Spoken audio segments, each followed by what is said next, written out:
President and semi-animated cadaver Joe Biden, the man who began his inaugural address by boldly declaring that half his country's people are morally irredeemable insurrectionist Klansmen who hate democracy. Well, now he says he wants to unite the country, which is a hell of a thing to say after declaring that half your country's people are morally irredeemable insurrectionist Klansmen who hate democracy. And after you signed off on your attorney general describing angry soccer moms in Peoria who don't want their kids transed as domestic terrorists. And after you said everybody in the other party wants to deny the vote to black citizens. And after you instructed your FBI to raid the home of the former president in the hopes of stealing any evidence that might reflect badly on the Bureau when the Durham report comes out. Allegedly. Actually, I guess there's two allegedlys there, if we're being technical. One for the alleged pretext of the raid, and one for the alleged fact that there ever will be a Durham report. And we could go on here at some length, listing all the things Joe Biden has said and done whereby one permanently forfeits any reasonable right to play the I want to unite the country card ever again, but you get the point. Joe Biden may have been elected, allegedly, according to some fanciful idea that he was a moderate centrist. And to be fair, he did run as a moderate centrist right up until he was in fourth place going into Super Tuesday, and a lot of people were expecting him to drop out of the race any day now. Then he turned into a rabid, howling, bomb-throwing woke progressive in a really big damn hurry, and since he took office, he's established himself as a president whose radical leftist predilections are so extreme they would make Franklin Roosevelt blush and fall out of his wheelchair and drop his cigarette. But in spite of all this, in the finest tradition of the late great civil rights leader Rodney King, Joe just wants to know, why can't we all get along? And so his solution to the problem is the same solution that you would expect from any sixth-term senator. Guys, we should have a meeting, and then we should issue a strongly worded report, because all the world's great problems are solved by meetings and strongly worded reports. And if you don't think that's true, then clearly you never have been a sixth-term senator. But if you're in need of convincing, just take a look at the man's track record. In early 2016, President Barack Obama placed Vice President Biden in charge of the most important assignment, arguably, in all of human history. Joe, he said, I want you to cure cancer. You've got a bottomless budget. You can hire anybody you want. Have as many meetings as you like. Dine out at every five-star restaurant in the Western Hemisphere. Whatever it takes. The point being, Joe, I'm hoping this keeps you busy enough during your last year together with me here that you don't have time to send your stripper impregnating crackhead son jetting all over the world picking up bags of cash. And also, I guess, the cancer thing. And then Biden says, now hold on there, young fella. I have never once spoken to my son about his overseas business dealings. And then Obama says, Joe, don't make me punch you in the dick.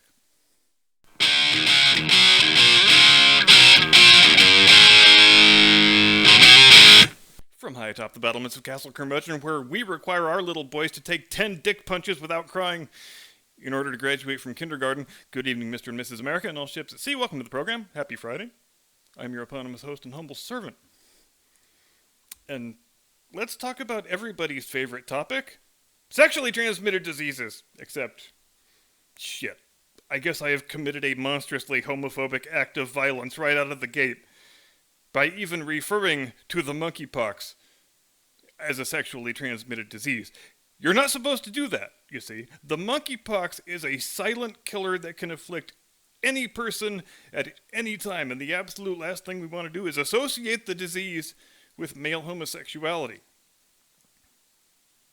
Particularly the promiscuous kind. And I don't want to hear any hateful right-wing conspiracy theories about how it's a promiscuous gay male disease just because 95% of the recorded infections are in promiscuous gay males. Well, wait, let me amend that in the interest of fairness. Promiscuous gay males who refuse to use prophylactics. You've probably heard by this point that the federal government and all of the big fashionable blue states have declared the monkeypox to be a public health emergency for the entire population, which may cause you to wonder, wait, if this thing is almost exclusively associated with male homosexuals who regularly engage in unprotected sexual profligacy with random strangers, how much of the population could that actually be? Because it seems like it would have to be far under 1%. In fact, if perspective matters, if facts about the world matter, far fewer Americans will contract monkeypox this year than will be struck by lightning.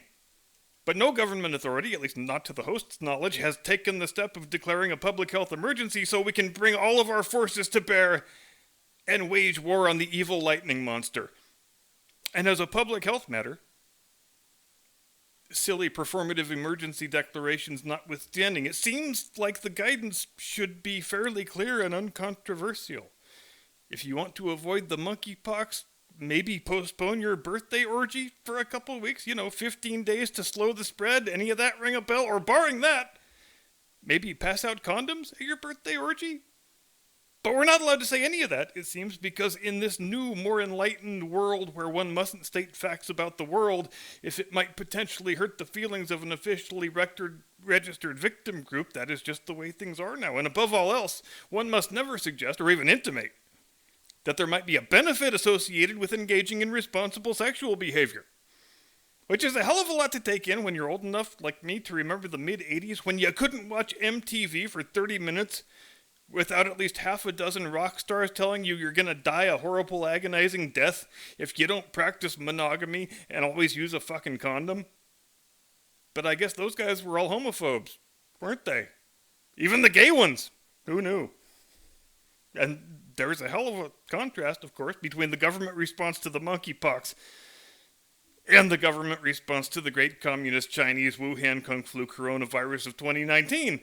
As you probably have noticed by now. As you'll recall, when that public health emergency was declared, the people who were caught up in it, well, they weren't given any choice about whether they wanted to participate. We were never afforded the option of accepting the risk and getting on with our lives as normal. Oh, no. You must close your business. You must keep your kids home from school for over a year. You must wear the stupid face diaper. You must get the vaccine if you want to keep your job. You must not practice your religion in the manner prescribed by your God. You must shelter in place inside your domicile and only take brief, government-approved trips into the outside world. You must stand helplessly behind a sheet of plexiglass while your mom or dad is dying and just wants to hold your hand while they go. None of those things was an advisory. None of them was a polite suggestion. It was top-down, brute force authoritarianism that ruined a hell of a lot more lives than it saved. And the people who were the authors of our pain, they're just now coming around 2.5 years later to obliquely admitting that their response may have not been perfect in every respect. Which raises the question, and I think it's an important one, what sort of reparations will be made to all the people who got banned by Twitter and Facebook and YouTube and Instagram for saying things that the public health authorities, including the wild-eyed basket case lunatic who runs the CDC, are now conceding were factually correct all along? Shouldn't there at least be a really gigantic apology? Sorry we banned you for stating facts about the world. We'll try to do better next time. Something? Anything? But we all know there will be nothing of that sort. If there's anything about big tech that we know with absolute certitude, it's they will institute any policy, no matter how odious and indefensible, that takes the heat off of Democrat politicians and makes Democrat candidates more likely to win elections. That's just the way it is. In fact, that is literally the only lens through which the last several years of social media censorship can be viewed in order to make them appear internally coherent. They want Democrats to win, they want Republicans to lose, and they really, really, really hate Donald Trump. So there you go. If we're living in a truth-based world, they would only need one short sentence to state their terms of service.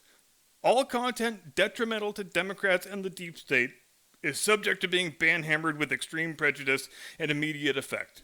Click yes to accept. First 500 customers get a brand new Admiral Hunter Biden limited edition signature model crack pipe. Guaranteed waterproof to withstand the rigors of extended naval service on the high seas. Meanwhile, back in monkeypox land, even though the emergency public health declarations look exactly the same, the public health authorities are staunchly refusing to issue any guidance that might interfere with the recreational sex lives of super hedonistic gay men with a latex allergy. Did you see what happened on Fox News? Fox News. I don't know why they have a former MTV VJ from the 90s as a news hostess, but they do. And Kennedy got very upset when some guest who was there to talk about the monkeypox said the best way to avoid getting the monkeypox is by avoiding gay orgies for a few weeks. And Kennedy's reaction was like this guy had just declared he was president of the Heinrich Himmler fan club. Like it's the most shocking thing she's ever heard, that someone would suggest ameliorating a public health emergency by the temporary exercise of sexual restraint.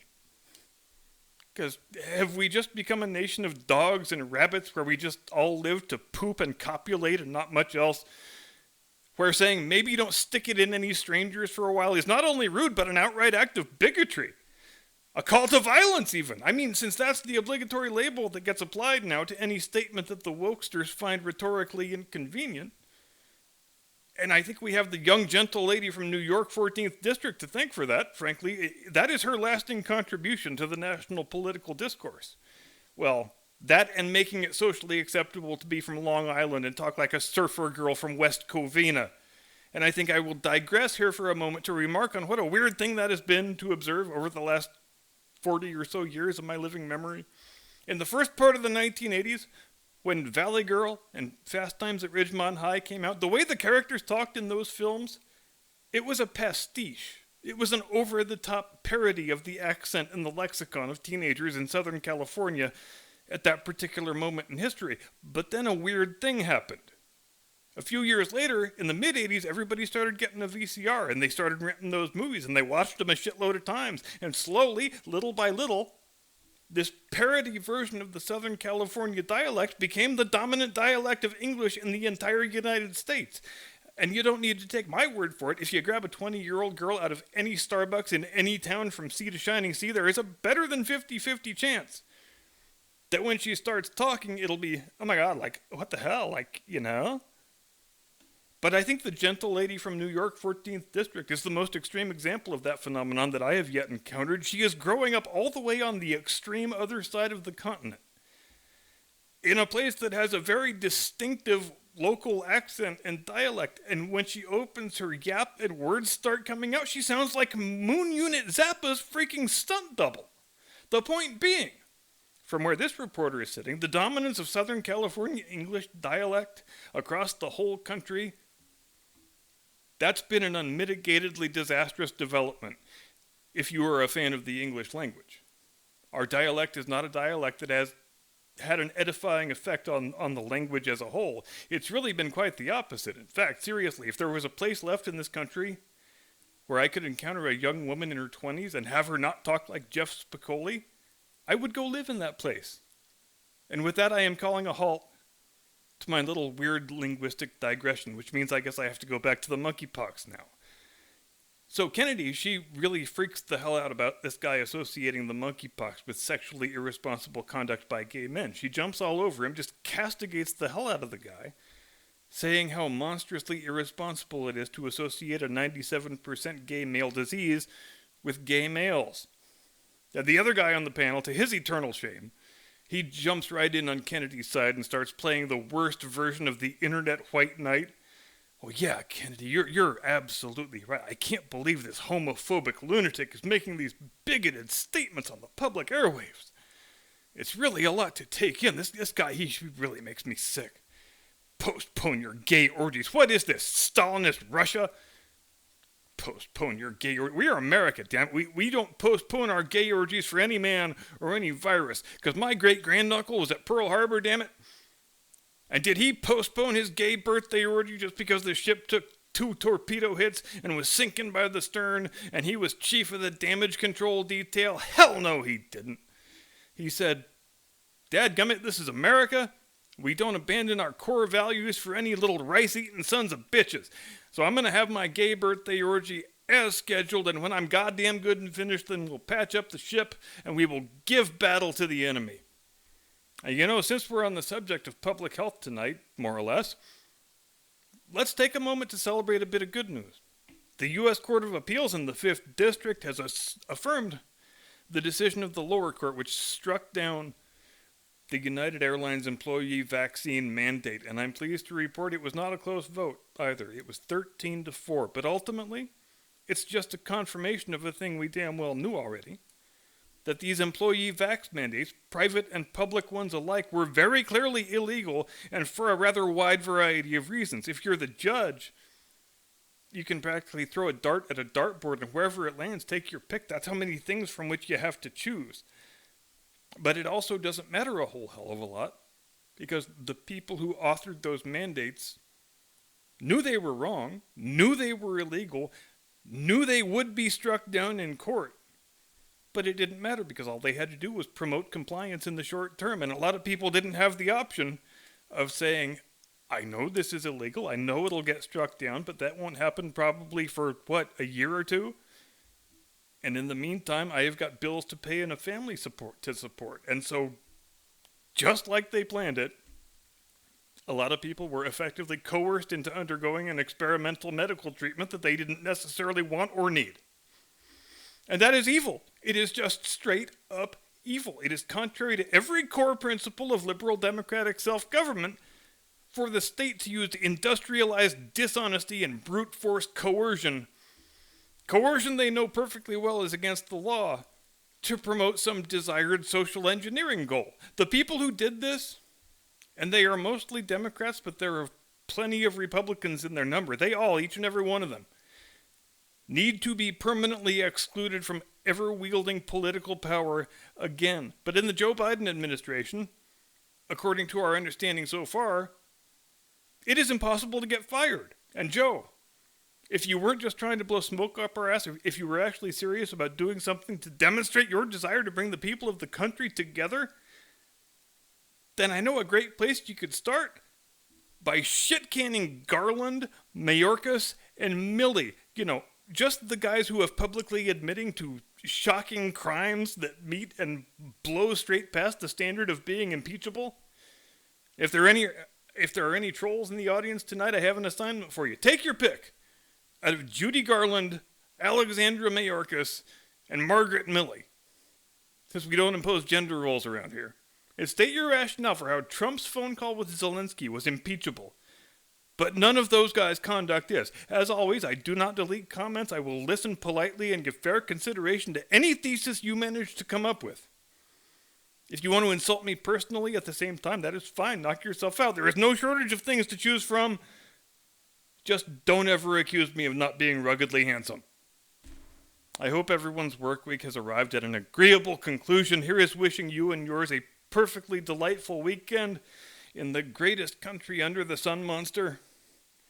No offense intended to our British, Canadian, and Australian viewers. I see you there in the analytics, and I hear you. Thanks very much for watching. See you Monday. Do not comply because you can't give the bastards the satisfaction, and get off my lawn.